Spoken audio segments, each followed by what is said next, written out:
She sat alone in the kind of restaurant where being alone feels like a crime.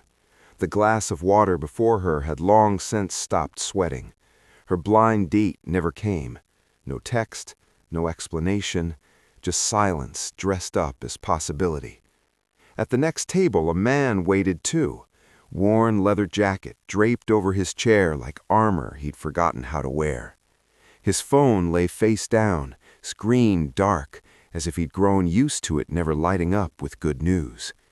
And then he leaned closer, his voice barely louder than the rain against the window, as if afraid to shatter something fragile suspended between them. "Your blind date didn't show up either, did they?" One small question, 4 seconds of courage from a stranger. Could it be enough to reach 2 lives that had learned to live behind glass? Claire Hartwell had learned to measure everything: risk, return, time invested versus potential yield. Even silence had a value she could calculate, especially when it cost her nothing to walk away. But tonight, the silence was expensive. It had cost her 3 hours of preparation, a reservation at a restaurant she would never have chosen for herself, and the particular humiliation of sitting alone while the waitstaff pretended not to notice. The kind of humiliation that can't be written off as a business expense. The glass of water in front of her had gone from cold to room temperature, a small thermodynamic surrender she'd witnessed without intervention. She hadn't touched it. Years of board meetings and hostile negotiations had trained her not to fidget, not to check her phone compulsively, not to show weakness in public spaces where someone might recognize her. Tonight, no one had recognized her. That was the point. She'd worn simple clothes, minimal jewelry, pulled her dark hair back in a way that made her look softer than she felt. The reservation was under a different name. The dating app profile used only her middle name, Michelle. For once, she wanted to be seen as a woman, not a portfolio, not a quarterly earnings report in heels. But the man who was supposed to meet her hadn't bothered to show up, and now she was paying the price of her own experiment in vulnerability. She should have left 30 minutes ago. That would have been the smart move. Cut losses, preserve dignity, move on. It's what she would have advised any of her clients. But something kept her in that chair, some stubborn refusal to admit that even a carefully controlled evening could spiral into failure. She'd built an empire on knowing when to fold, and yet here she sat, watching the door like it owed her an explanation she'd never demanded from anyone else. At the table beside hers, a man sat with the same stillness. She'd noticed him when she first arrived, though she hadn't meant to. He wasn't the kind of man who demanded attention. His jacket was worn at the elbows, draped over the back of his chair in a way that suggested he'd learned to make himself small in public spaces, to take up only the room he absolutely needed. His phone lay face down on the table. He'd ordered water, just like her, and he hadn't touched it either. Claire didn't look at him directly, but she was aware of him the way you become aware of another person in an empty waiting room at 3 in the morning. They were both waiting for something that wasn't coming.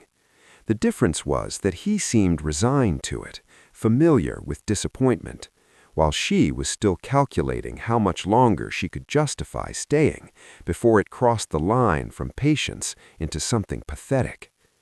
The man shifted in his seat.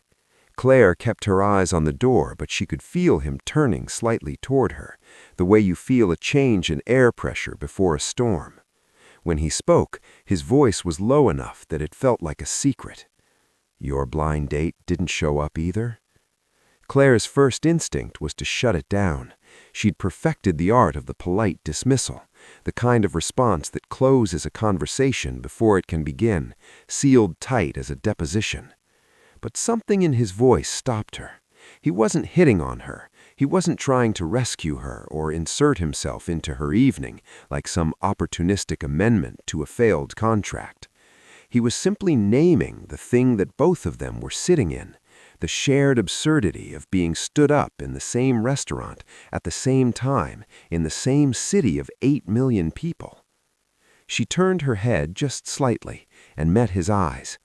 They were tired, not in the way that suggested he'd been working late or sleeping poorly, but in the way that comes from carrying something heavy for a long time, the kind of tired that's learned to walk upright anyway. "No," Claire said. The word came out sharper than she intended, so she softened it with a small, reluctant smile that felt unfamiliar on her face. "Apparently not." The man nodded, as if this confirmed something he already suspected. He didn't offer sympathy or try to fill the silence with platitudes about how it was their loss, how she looked beautiful tonight, any of the scripted reassurances strangers offer when they don't know what else to say. He just looked at her for a moment, then looked away, and somehow that made it easier to breathe. "First time?" he asked, his voice still quiet, like he was trying not to disturb the air between them. Claire considered lying. She was exceptional at lying when it served a purpose, but the truth felt safer in this moment, with a stranger who had no reason to judge her and no way to use it against her. "Yes," she admitted. "You?" The man let out a short breath, something that was almost a laugh, but not quite. "First time in a long time," he said. He picked up his glass of water, looked at it like it might hold answers, then set it back down without drinking. "I wasn't even sure I wanted to come, but my neighbor offered to watch my son, and I thought, why not? Worst case, I sit here for an hour and go home. Turns out that's exactly what happened." Claire felt something shift in her chest, a small crack in the armor she'd spent years building, rivet by rivet. He had a son. That detail shouldn't have mattered, but it did. It made him real in a way most people weren't. Most people she met wanted something from her, even if they didn't know who she was: investment, advice, validation, access. But this man had a life that didn't revolve around her, a responsibility that was bigger than a failed date, bigger than his own loneliness, and somehow that made him safer. "How old?" Claire asked, surprising herself with the question. She didn't usually ask about people's children. It opened doors to conversations about things she'd traded away without realizing the cost. "7," the man said, and his face changed when he said it.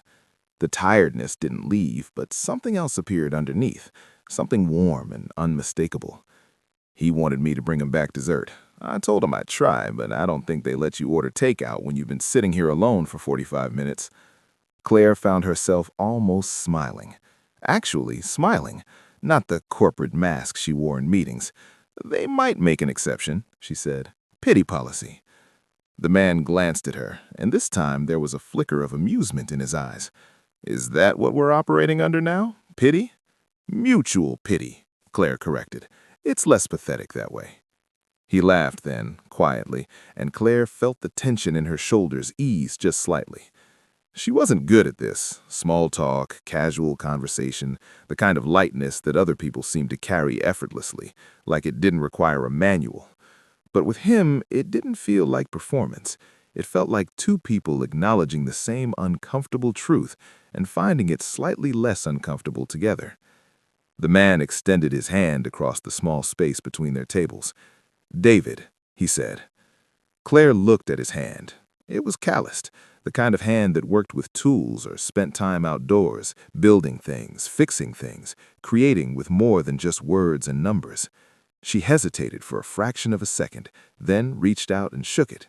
His grip was firm, but not aggressive, the handshake of someone who'd learned to be careful with a strength. "Claire," she said. She didn't offer her last name. He didn't ask for it. David withdrew his hand and settled back into his chair. He didn't try to move closer or suggest they combine tables. He seemed to understand that whatever this was, it existed in the space between them, and moving it would break it. "So," David said, his voice still carrying that same quiet tone that felt like trust, "what do we do now? Do we keep waiting, or do we admit defeat and go home?" Claire considered the question. She could leave. She should leave. There was work waiting for her at home: emails that needed responses, reports that needed reviewing, proposals that wouldn't write themselves. She'd built her entire life around the idea that time was a resource that couldn't be wasted, that every minute had to produce measurable value. And yet, sitting here with this stranger who asked nothing of her, who didn't even know who she was, felt like the first thing she'd done in months that wasn't a waste. "I don't know," Claire said honestly, words she almost never said aloud. "I've never been in this situation before." David nodded slowly. "Me neither," he admitted. "But I'm thinking, if we're both already here and we've both already been stood up, maybe we just talk for a little while. Not a date, just two people who got unlucky at the same time." Claire felt the weight of the decision pressing on her, familiar as gravity. She'd spent so long building walls, learning to control every variable, to never let anyone close enough to see the parts of her that weren't polished and powerful. But David wasn't asking to see those parts. He wasn't asking for anything except a conversation. "Okay," Claire said quietly. "Let's talk." And they did. They talked about his son Ethan, about bedtime routines and parent-teacher conferences, and the specific terror of raising a child alone. They talked about her work, though she kept it vague, just enough to be honest, not enough to build a wall between them. They talked about New York, about the neighborhoods they'd lived in, the subway lines they'd memorized, the small corners of the city that felt like home even when nothing else did. David told her about Ethan's mother, gone 3 years now, not through divorce, but through an illness that had moved too fast from medicine or miracles. He told her about learning to braid hair from YouTube videos, about school lunches that never seemed quite right, about the terrifying responsibility of being someone's entire world. And Claire found herself telling him things she'd never told anyone, about the loneliness of success, about board meetings where she was the only woman and had to be twice as prepared, twice as ruthless, half as forgiving as any man in the room, about how she'd traded relationships for partnerships, intimacy for equity, and woken up one day to realize she'd built an empire but forgotten to build a life. They talked until the restaurant began its subtle choreography of closing, dimming lights, the check presented without being requested, chairs turned up on distant tables, and when David finally looked at his phone and saw the time, his eyes widened. "I have to go," he said, genuine regret in his voice. "My neighbor has to work early, and Ethan—" "I understand," she said. And she did. They stood outside the restaurant, rain-washed pavement reflecting the city lights like a mirror to a world neither of them quite belonged to. David hesitated, then reached into his pocket and pulled out his phone.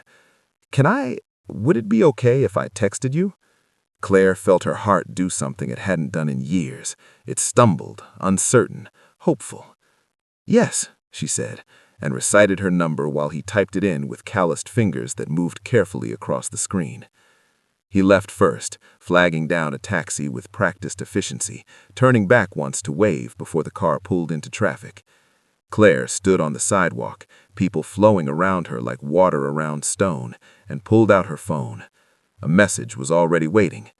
Tonight was unexpected, in the best way. Thank you for taking a chance on a stranger. Her fingers moved before her mind could catch up. Thank you for reminding me what it feels like to be seen.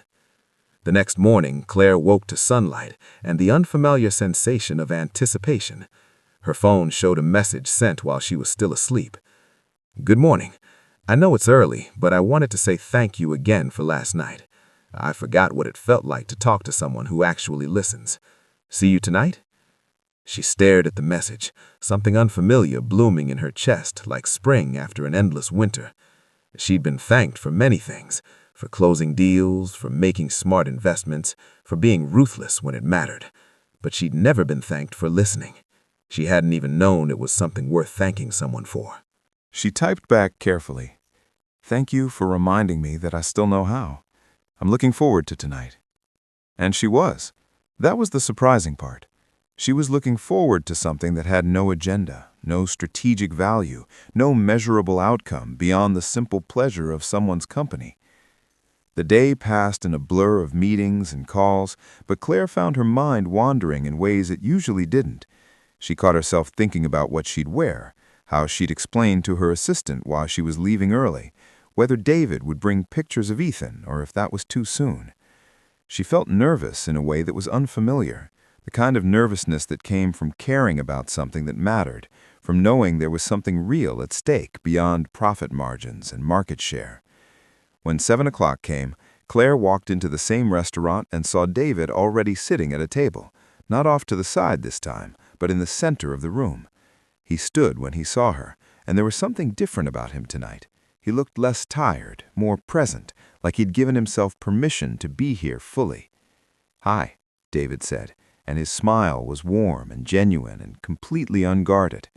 "Hi," Claire replied, and for the first time in years, she felt like she was exactly where she was supposed to be. They sat down across from each other, and this time there was no pretense of waiting for someone else. This time they were here for each other. And that simple fact felt like the beginning of something neither of them could have predicted when they first sat alone in this restaurant. Both stood up, both lonely, both convinced that the evening was a failure. "So," David said, his eyes meeting hers with that same steady attention that it made her feel seen for the first time in years, "tell me something true." Claire took a breath, feeling the weight of the question and the freedom of it at the same time. Something true.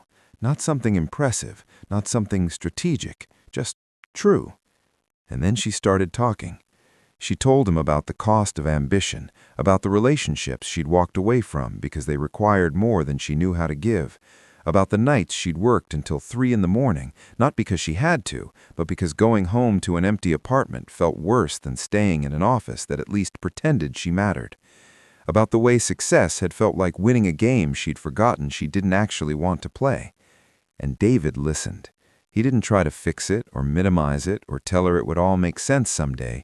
He just listened, the way he'd probably learned to listen to his son's nightmares, knowing that sometimes the only thing you can offer is witness. Then he told her something true, about the night Ethan's mother died, about holding his son while they both cried, about the moment he realized he was now the only thing standing between this child and a world that wouldn't care if he fell. About learning to be enough when he'd never felt like enough for anything, about the guilt of sometimes resenting the responsibility and the greater guilt of knowing he'd give anything to have one more day with the woman who'd made him a father. They talked until the restaurant closed, until the waitstaff stopped being subtle about wanting them to leave, until the real world pressed in with its demands and schedules and the undeniable fact that this moment, like all moments, couldn't last forever. But it had happened. That was the thing Claire kept thinking as they stood outside in the cool New York night. It had happened. Two strangers, both carrying their own weight, both expecting nothing, had found something neither of them knew they were looking for. "Can I ask you something?" Claire said, her heart beating faster than it had in any boardroom. "Always," David said, and she could hear in that one word that he meant it. "Do you think people like us can actually do this? Build something real when our lives are so different?" David was quiet for a moment, and Claire appreciated that. She didn't want easy reassurance. She wanted truth. "I don't know," he said finally, "but I think the fact that we're both asking means we want to try, and maybe that's enough to start with." Claire felt those words settle in her chest like something she'd been searching for without knowing it. Maybe wanting to try was the only requirement. Maybe everything else could be figured out along the way. She'd spent so long needing certainty, needing to know the outcome before making the investment, that she'd forgotten how to take a risk on something that actually mattered. "I'd like to see you again," Claire said, "if that's something you want too." "I do," David said. No hesitation, no calculation, just truth. They made plans. Saturday afternoon, Central Park, weather permitting. Somewhere Ethan could come too, because David's life came with a 7-year-old attached, and Claire needed to understand what she'd be signing up for. She respected that. She respected him for putting his son first, for not pretending his life was simpler than it was. The next morning, Claire woke up and reached for her phone out of habit, expecting the usual flood of emails and messages demanding her attention, her expertise, her time. But the first thing she saw was a text from David, sent early that morning while she was still asleep. "Good morning. I know it's too early, but I couldn't sleep thinking about how lucky I am that both our dates didn't show up. Funny how things work out. Looking forward to Saturday. Claire stared at the message, reading it 3 times, letting it sink in. Funny how things work out. She thought about the man who'd stood her, whose name she'd already forgotten. She should probably thank him, in some cosmic sense, for his cowardice or forgetfulness or whatever had kept him away, because his absence created space for something she didn't know she needed. She typed back, "Lucky for both of us. See you Saturday." And David, there was a pause before his response. "Yeah? Thank you for seeing me." The 3 dots appeared, disappeared, appeared again, then, "Thank you for letting me." Not every story needs a perfect ending. Not every connection leads to forever. But sometimes the bravest thing we can do is show up, be seen, and let someone else do the same. Sometimes 2 people sitting alone in the same restaurant is more than coincidence. Sometimes it's the universe saying, "Here, take this. You both deserve something good." And sometimes, just sometimes, we're brave enough to reach out and take it. Claire and David didn't know how their story would end. No one ever does. But they knew how it began. With a blind date that never showed up, with a stranger brave enough to say hello, and 2 lonely people who decided that maybe, just maybe, being lonely together was better than being alone. And in a city of 8 million people rushing past each other every single day, that small, fragile decision to connect, that was everything. For more videos, please subscribe, like, and comment.